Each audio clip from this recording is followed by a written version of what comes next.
let's talk some baseball. Because with everything going on, World Cup, NBA draft, it is possible that you have missed Major League Baseball for a day or two. And in to discuss is Paul Sporer, our buddy from Fangraphs, tried and true, Paulie, at Sporer on Twitter, host of the Sleeper and the Bust podcast. And by the way, Paul also a content designer for Out of the Park Baseball. We don't want to sleep on that. Paul, good morning, sir. Good morning. Thanks so much for having me on. It's really funny you say that about how baseball got backburnered. And for me, I woke up and, I was checking the TV this morning, turning something on about 6, and the NBA draft was on, and it said the 2026 draft. I'm like, the draft hasn't happened yet. What is this possibly being shown on NBA TV right now? Completely missed that the draft went yesterday. So, it depends where your focus is. Yeah. I can totally hear you on things, and I'm sure baseball is getting backburnered for most people, but my psychotic butt actually had the draft get backburnered yesterday. Yeah. Totally missed it. The only draft that matters to you is the MLB draft, which happens mid-July. So looking forward Correct. to that. Let me just ask you about this one thing. Because I was unaware of that. I was focused on soccer and the draft, like most people were. But then this morning, Will Hill sent to the group chat this video of Cubs beat the Mets yesterday. They play a doubleheader today to make up for some rainouts. But the Cubs win this game at 7-2. Did you see this? Pete Crow Armstrong is on first base. I can't even remember who was at the plate, but it's ball 4, right? It's ball 4. Pete Crow Armstrong, not knowing that it's going to be ball 4, obviously, is sliding into second. He was running. He slides into second. He comes off the bag. A tag is applied, but it's ball 4. As all the announcers say, well, it's ball 4. He gets second base this year. But the Mets challenge. And the Mets win, Paul. What are we doing? I did miss that. That's crazy. I imagine it'll be covered on MLB Central, which I generally watch in the morning, and will after this spot. So I'm sure they'll cover. That's insane. It's insane. So it's a walk. Yes. But he was running. And so because they saw he was like running aggressively, that doesn't matter though. It's negated. We've seen it a billion times where somebody's running on a 3-ball count as if it's a steal or a hit and run. It ends up being ball 4, and okay, you can do whatever the hell you want and tag him, but he's safe. That's crazy to me. What did they even say that was? Well, the only interpretation you can come up with is that the umpires are reading the language so tight to the letter that they're unable to sort of back off for a second and be like, wait a minute, none of this should apply. Right. So, right. And I hate when an obvious thing like that is just so plainly missed. Yeah. Right. Like no reason to not just be like, wait a minute, it's ball 4. Everything after that does not matter. Right. Like that basically makes it a dead ball. Pete gets second. Yeah. Now, were they saying like he made some sort of move toward third with the overslide? No, I don't think so. No, what they're saying is they're interpreting the rule too directly, too closely. Right. His bag hits his hand hits the bag on the slide because in his eyes it's a baseball play. He doesn't know it's a walk. His head's down. He's running. Exactly. Yeah. They're not factoring the human side of this thing. So the second his hand hits the bag, they go, that is him touching the base in the walk. The hand going over the base then becomes he's overrun it. He's eligible to be tagged out. It makes no sense. That's a bad interpretation. Terrible. That's embarrassing. Thankfully, it didn't cost them the game. They still won. That's right. That's beyond silly. Still won it 9-6. We haven't talked about your Tigers. Maybe we should start there. In an AL Central where I've been saying this all year, the AL Central and the AL West, nobody wants to win. I mean, we could have, there is a world in which we could have a team with a losing record winning one or two of those divisions. We'll see. Apologies to the Mariners fans who are probably like, are you kidding me? What about your Tigers, though? Because Dustin and I were talking about this yesterday. Dustin, I bet the Tigers, right, to win the division. 7-1. 7-1. What do you think? I'm fully in on this. I am a Tigers homer, but that usually leaves me on the pessimistic side. If I'm being honest, I don't think I, necessarily have the orange tinted glasses where everything's going to be all right. But, once we got news that this surgery for Skubal was going to be totally different, revolutionary stuff where he's out, 38 days. But not only that, it was paired for me with the fact that like he and Mize came back at the same time. So everyone puts it all on Skubal. Understandably, he's the 2-time Cy Young best pitcher in baseball. But he and Mize coming back together was massive, right? They went out together basically essentially around the same time, which is why that felt bigger too, because people were talking about, Skubal's done, Skubal's out, the Tigers are done. I was like, no, Skubal and Mize are gone. Both is what the problem was for me. But now that both are back, and Troy Melton, somebody I thought could be a real savior this year for the team, has done that. He pitched well in their stead. Needs to figure out his strikeouts more if he's going to survive with a sub-3 ERA. I'll tell you that for sure. But they got a sub-3 ERA and a sub-1 WHIP from him while those two guys were out. Flaherty does need to come back, but Cater Montero kind of fills in for him. Meanwhile, the offense is turned around. Unfortunately, Glaber's hurt again. This has been kind of an on and off thing with him. They need him or some sort of replacement. They do need some more offense to pop up. McGonigal, Green, Torque, and Dingler, they're not able to do it themselves. I'm not even sure if I should include Torque in that grouping. In fact, him coming up and kind of getting back to peak Torque would certainly help bridge the gap there. But I think they need to be aggressive at the deadline. I don't think Skubal should be traded until the very last minute, if at all, at this point, right? Like they have the second, third best record in June so far. Mm-hmm. You have to take this up to like July 28th, 29th, 30th, like actually even later because it's an August 3rd deadline. So you can take it to the 30th, 31st, August 1st here. That's and right. Really see where they're at, because otherwise I don't think they have to trade Skubal. Obviously it looked way different a couple weeks ago. That's why we talk about this being a marathon. I know it's such a trite cliche about it's a marathon, not a sprint. And yet we see it play out every year where we make all sorts of sweeping judgments in April, May, and even June. And then come July, August, September, things are wildly different. So I never lost hope on them because no one ran away and hid from the Tigers. And that's the only reason that I stayed steadfast that if Skubal did come back with Mize, they stay somewhat healthy, they can get back in this. What about another division where it seemed like Atlanta was going to run away with the East here early on, but the pitching issues we were all kind of concerned about. As someone who bet the under on the win total, I thought the starting pitching was going to be an issue. It wasn't early on.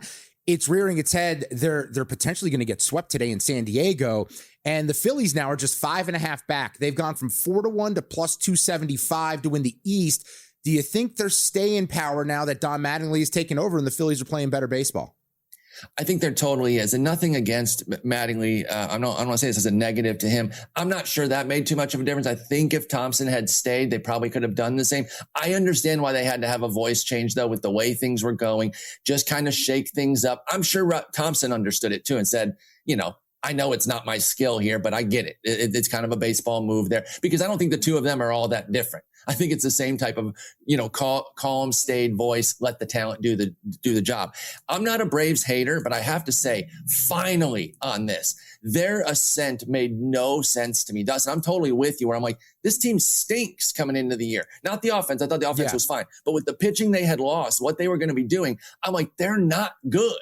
And yet they get out to this great lead. They're running away with things. The Mets are melting. The Phillies were melting. Their offense is still a little bit problematic for the Phillies. But now all of a sudden, I think it is a race. I think the Phillies are a live bet here. I think the Braves are more of an okay team, not a super team. I'll be interested to see what both of those teams do at the deadline. And then don't forget, Marlins, Nats giving you a good series every time out. You're not getting those free pickup wins anymore in the division. By the way, we have a slew of tweeters that say the umpires got the call right last night. Jason Stark, it's not a dead ball. PCA overslid the base. He's on his way to third. Well, he wasn't really, but okay. That's the part that gets me. I don't think he was on his way to third. Jeremy Pucko says on a walk, once the runner touches the awarded bag, he becomes a runner with liability to be tagged out. I think they got the call correct. And Hoops by Hoot says the Cubs call was correct. Once an awarded base has been touched, the safety of the award is then over. Since yesterday, it feels like, but okay. Yeah. Paul, thank you. Appreciate it. Take care, y'all. Coming back on a numbers game right here at VSiN. You're here because you want an edge. That's what separates listeners from winners. But let's be real, mindset alone doesn't get bets home. Pros win because they've got the tools, the data, and the discipline. And now so can you. VSiN Pro gives you access to the same real-time insights the sharps use. No secrets, no fluff, just actionable info that moves markets. Tap the link and see why serious bettors are turning knowledge into profit with VSiN Pro.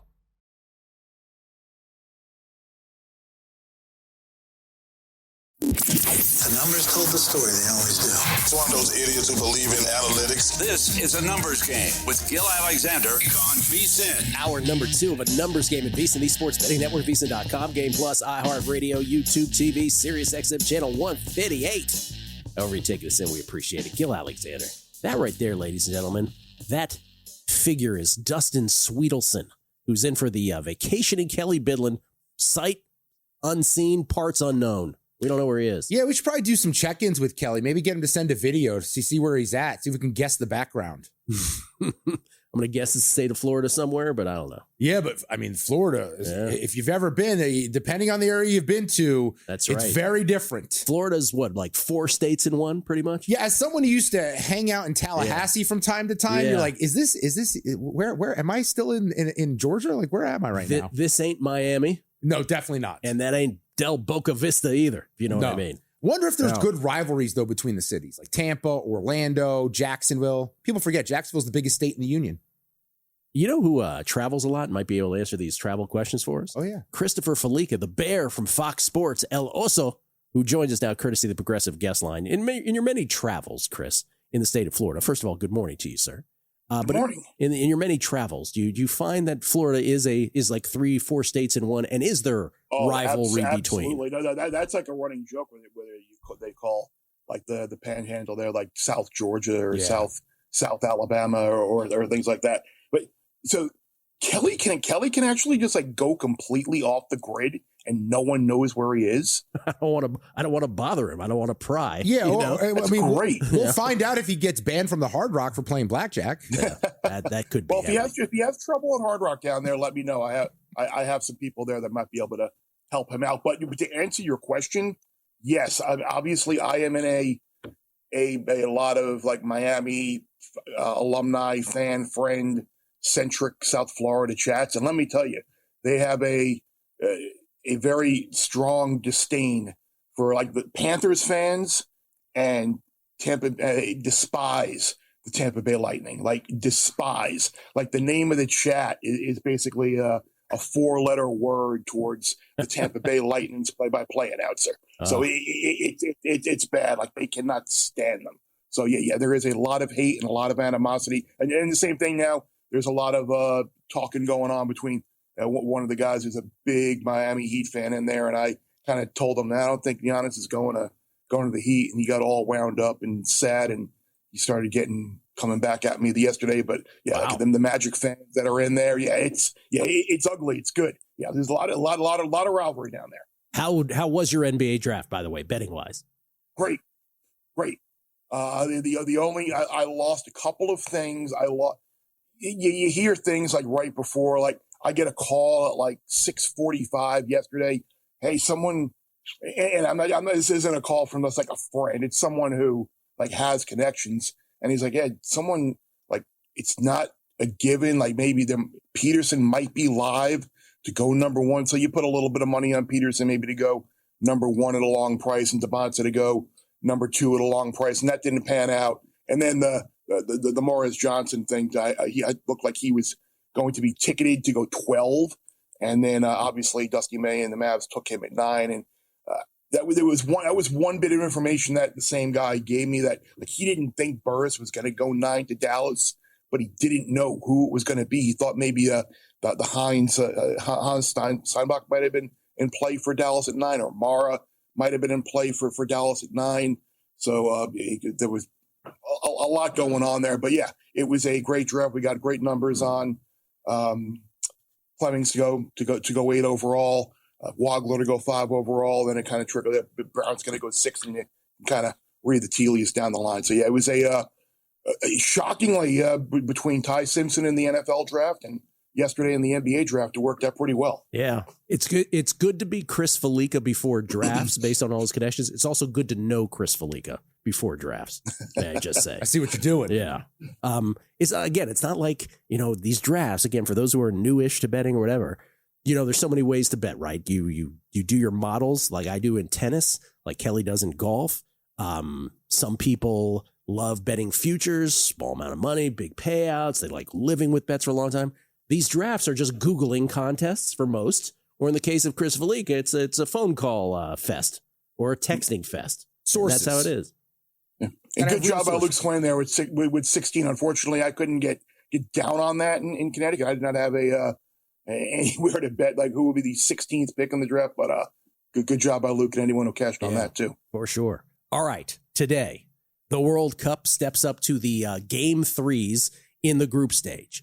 So we have, 4 consecutive days now of this, where we have three time slots with both game threes in each group running concurrently. So you will see during these games in all 3 time slots today, tomorrow, and the next 2 days after that, the live standings graphic that will happen. And obviously there are implications per group. Let's do these chronologically today. We'll start with the 2 Group B games. They don't go A, B, C. They, for whatever reason, are starting with the 2 Group B games this morning. You have a group where Canada and Switzerland both have 4 points. They're playing each other. Then you have Bosnia-Herzegovina and Qatar. They each have 1 point. They're playing each other. So the winner, I'll set the sort of parameters here, and then you can give us your plays. So the winner of Canada-Switzerland wins the group. If they draw, both will advance. Canada would be first, Switzerland second on the draw. And even if Canada or Switzerland lose that game, it would take the loser of that and the winner in Qatar, Bosnia-Herzegovina to combine for an obscene goal differential result for the loser of that game to be surpassed. So basically, they're probably both getting in no matter what. Correct, and that's one of the things I factored in the handicapping today. A lot of these matches, and we'll have a great example of this on Saturday when Austria and Algeria, I believe it is, play. It's basically going to be a kickball match because the runner-up in that group has to play Spain, and who wants to do that? But if you look at today, the Qatar Bosnia-Herzegovina match, Bosnia needs a win and a little bit of help to assure itself of getting through. Fortunately, they are playing one of the worst teams in the competition in Qatar. I would expect, as we've seen in the tournament so far, shots and shots on goal don't mean goals and don't mean you're going to win. A lot of times 0-0 is possible, or you can even lose 1-0 on the counter. That's why the thing I like the most here is the Bosnia shot total over 15.5. I think you're going to see a lot of shots and a lot of pressure and a lot of attempts. And I do think Bosnia will win, but I feel safer with the shot prop than I do Bosnia actually getting the win there and getting through. Yeah, let me just clarify this. So again, what I was referring to was first place and second place, which are automatic advancements. But remember, 8 of the third place teams, once these 4 days are done, also advance to the knockout stage of 32 teams. So Bosnia, Qatar, even though neither is probably going to get to 1 or 2, first and second place in the group, Group B, they still have designs on one of the 8 best third place finishes. So the play from Chris is over shots on goal. You said over 15.5 for Bosnia. Over 15.5 shots, not just shots on goal, just shots for Bosnia. And we've seen the other teams in this group just pummel Qatar with shot attempts. Yeah. So I would expect more of the same here. And those other 2 teams, Switzerland and Canada, you mentioned the permutations here. I don't think there's a real advantage one way or the other, whether you win the group or finish second in the group in terms of who you'll play in the round of 32 or the round of 16 if you wind up advancing. I would expect Canada to go forward here, obviously, in front of their home crowd. I don't think they'll be satisfied just kicking it around and doing nothing for 90 a minute, but draw at plus 210 is pretty tempting here. I know it might be a situation where Canada uses the match, maybe to get Bombito and some others who have been hurt, some legs under them and into the tournament a little bit. But I could very easily see this game ending up at a draw, and we've seen that a lot. And if you're on the draw bandwagon, I think draw 210 is pretty attractive here. Chris, let's go over to Group C. Brazil, Morocco. They enter the final day, level on points, 4 points for them. First place up for grabs. Morocco takes on Haiti, Scotland, and Brazil. What are you looking at here? Well, there is a massive advantage here for the country that wins the group. The runner-up in this group is most likely going to have to go to the side of the draw and play the Dutch in the first round, and then France and Spain are going to be on that side of the bracket as well. So Morocco has a big task here to try and not only win but make up that goal differential on Brazil, and hopefully they can win the tiebreak. I think they're going to pile goals up on Haiti. Haiti they're out, they're done, they can't advance. I would expect them. You know how Fez and Todd on the group thread always say like open gym at a basketball game. Yes, this could be like opened open pitch. I think Haiti will do their best to try and get a goal, and it'll really open themselves up to Morocco scoring. Morocco over 2.5 team total, minus 121 was my play there. The other match in the group, Scotland, Brazil. Scotland need a point and need a little help to get through. I just don't know if they're going to be able to score. I know Rafinha is out for Brazil. Brazil can kind of play a little bit of defense to try and keep that goal differential in the back of their mind.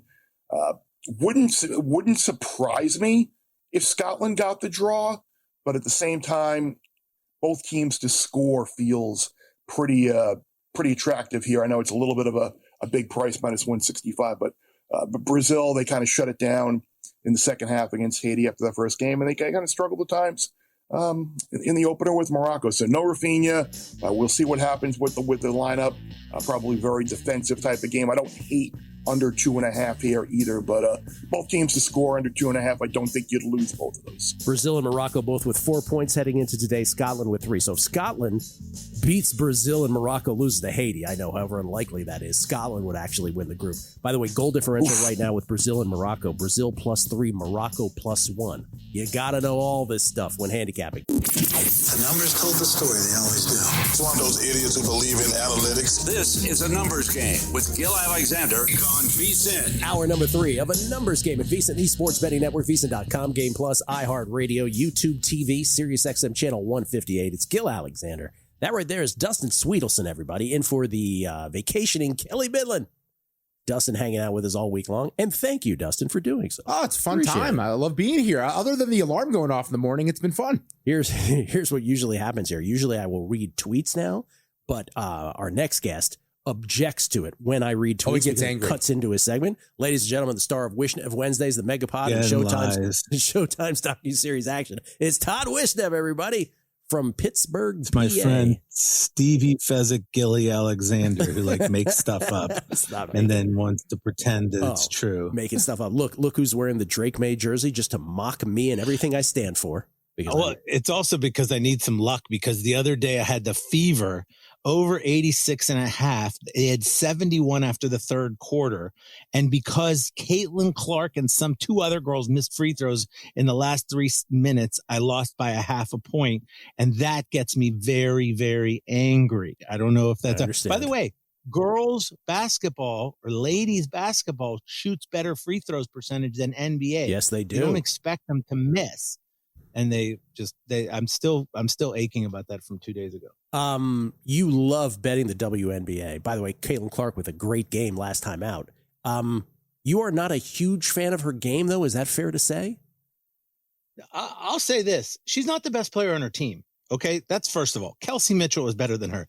Now, something else about her, she thinks she's the greatest player in the history of basketball. So she pulls up from 40 feet behind the line to make, and it's spectacular when they go in. But when they don't go in, it's called forcing shots, lady.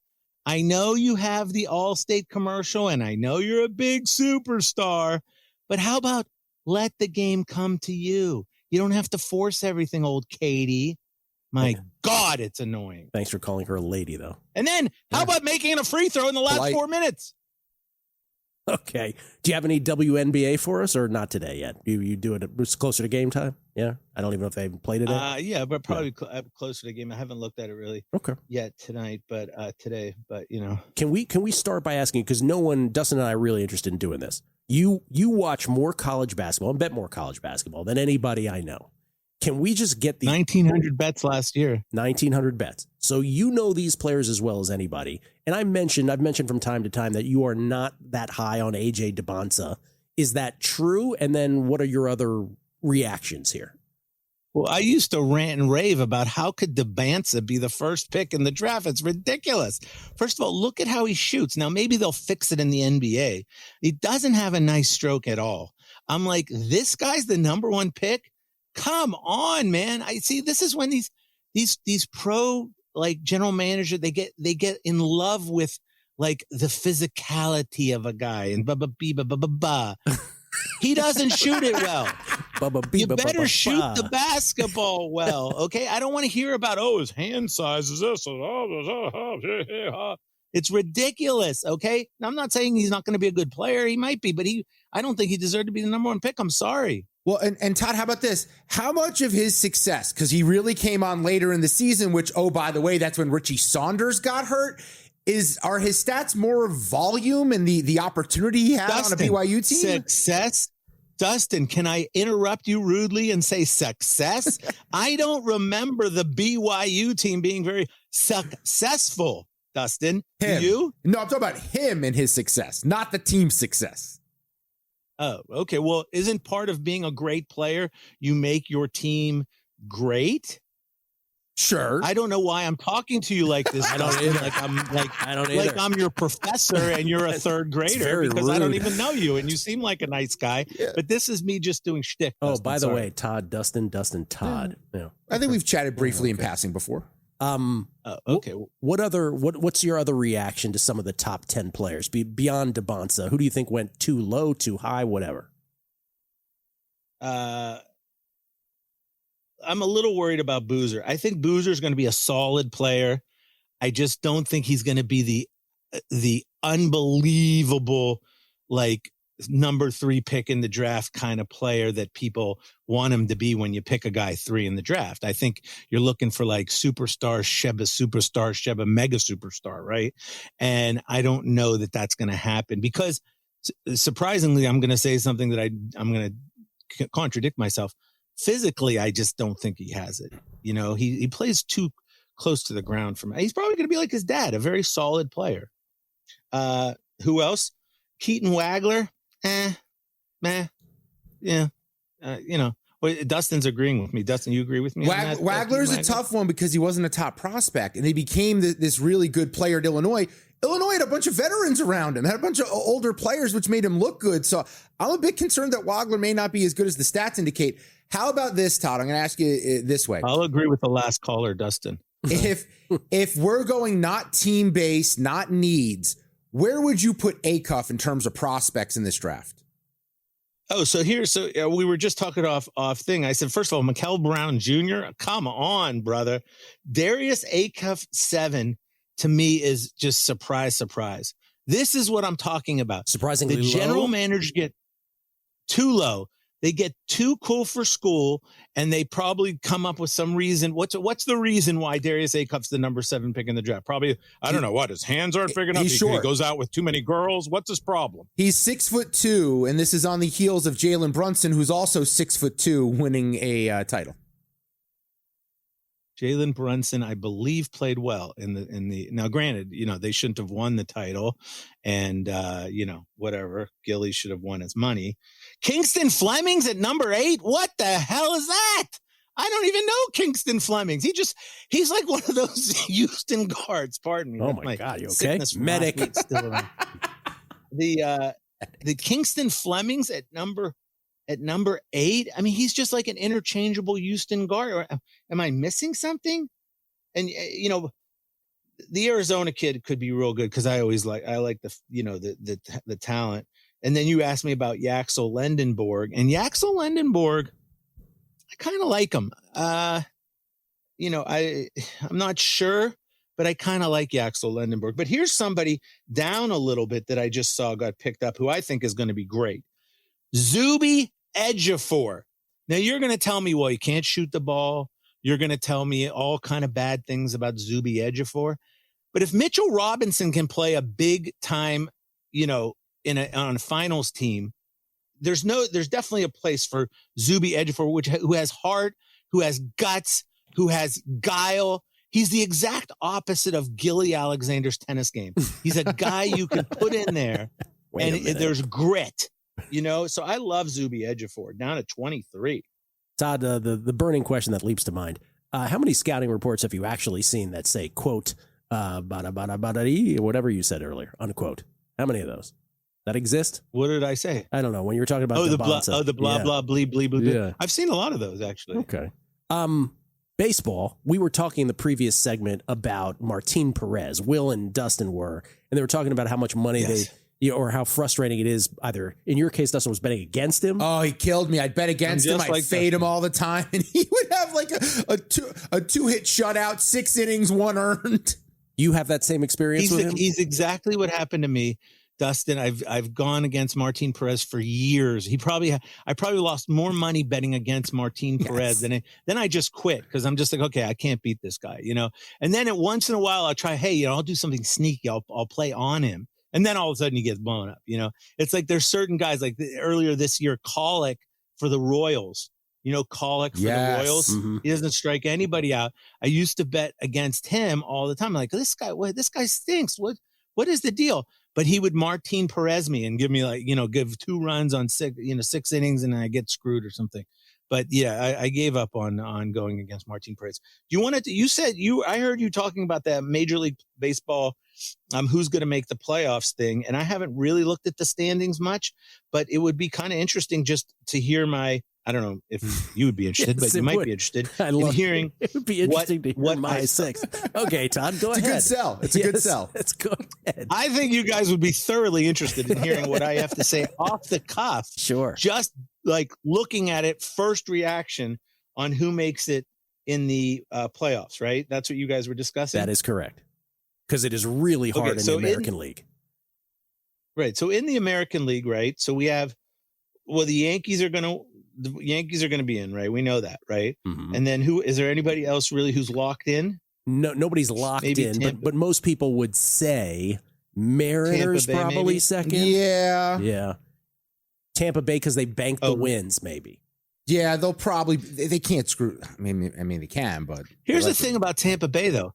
They go in these swaths where they don't hit.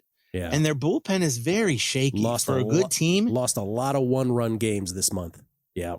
I'm going to tell you a team that might sneak up on you. The Toronto Blue Jays might come creeping up behind you because all year their lineup was absolute dreck mit dreck.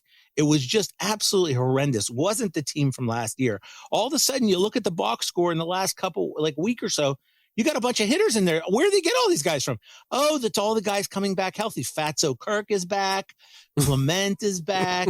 Lucas is back. Yeah. There's a lot of guys back in this lineup, I think. And Toronto's bullpen's been sneaky okay. Hey, Todd. Toronto might sneak up on Todd, don't bleed the clock. What are your 6? I know what you're doing. I didn't know I had to come up with 6. Well, you just said we'd be interested in it. I know with thoughts. It was thoughts. Okay, I'll take Seattle. I'll take Tampa Bay. I'll take the Yankees. And now I have to come up with Toronto I'll take. And I'll take 2 more. I don't want Cleveland. I'm going to go with...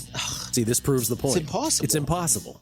It's impossible. Athletics. I don't want the Athletics. You got one more. I don't want them, and I don't want Cleveland. By the way, Cleveland has no lineup now. Have you guys seen the lineup that Cleveland is throwing out there every day? Take Ramirez It's unbelievable. It's nada. Thank you, Todd. Appreciate it.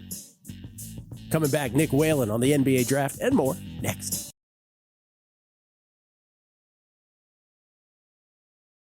Nick Whalen is the co-host of Prop Points, which follows us each and every morning, Monday through Friday. He does it with Jeff Erickson right here at VSiN, the Sports Betting Network. Nick, kind enough to join us now. You can follow him on Twitter at Whalen. Just substitute the L with the number 1. Nick, I know you've talked about this now for, 48 hours? I can't even remember. When was the Giannis trade? 48 hours ago. But I'd feel more awkward not at least letting you say 20 seconds worth of it. You're okay with this. You've dealt with it. Everything's okay. You're a big Giannis guy and a big Bucks guy. Everything's okay. I am a big Giannis guy. It's hard not to be when you're living in Milwaukee. I was here, of course, during the championship run in 2021, but I don't want to sit through another year like last year. That was brutal. And look, we've had plenty of time to prepare for this reality.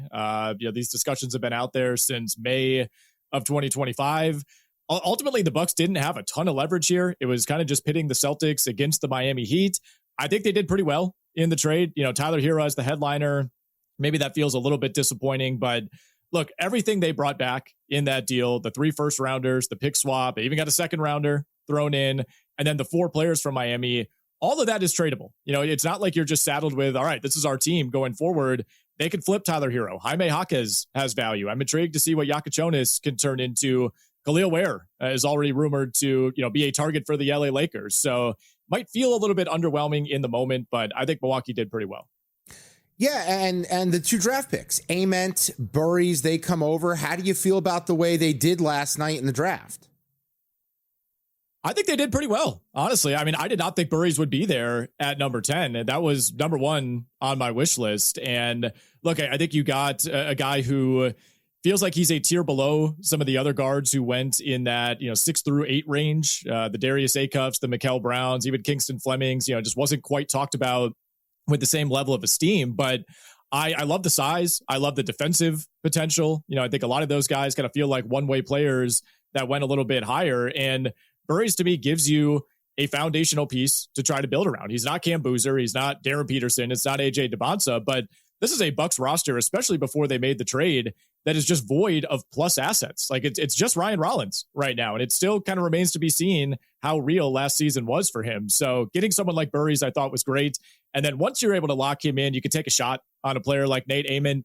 Not the biggest fan. I'm not, super confident that pick is going to pan out, but that's what you live with at the 13th pick.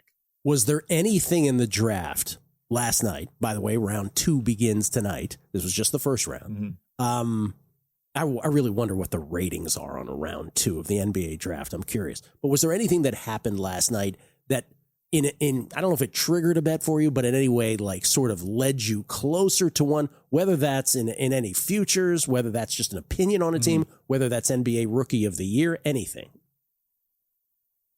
Yeah, I mean, as far as the Rookie of the Year market, which is now out there, and this was not a surprise by any means, but I think Cam Boozer at plus 280 to me has to be the best value on the board. I mean, you have the perfect mix of stat potential, opportunity. I mean, he's the only guy, and this is a rare occurrence, who went in the top 5, who will likely be his team's number 1 option from day one. And, I think you could look at Debonsa and say, is he the number 3 option, at least to start the year in Washington with Trae Young and Anthony Davis? Darren Peterson went to a really fun situation in Utah, a team that should be a lot better next season than they have been, but they have Lauri Markkanen. They have Jaren Jackson Jr. They have Keontae George coming off of almost 24 points per game last year. So, those guys are in better basketball situations. Winning, it matters for Rookie of the Year, but not always. I think Cam Boozer, to me, is the guy I feel has the safest chance to put up Rookie of the Year caliber numbers. And look, if the numbers are good enough, people aren't going to care that the Grizzlies win 22 games. What do you think of what the Thunder did? They trade Wiggins early in the week to Atlanta, then 2 picks yesterday, and I feel like both are at the very least going to be super productive NBA players. First today, Mara, the big out of Michigan there, a body to go up against Wembanyama to pair with Hartenstein. And then they take the point guard, Bennett Sturtz, out of Iowa, who's a bucket, who makes everyone better, was an absolute dog for the Hawkeyes. What do you think of those 2 additions? Yeah, I mean, Mara wasn't too much of a surprise. That's something that's been rumored for a while, but it almost felt like, okay, are we just mocking him there because he's 7'4" and because we know they have to get through Victor Wembanyama? It's like, does this make almost too much sense on paper?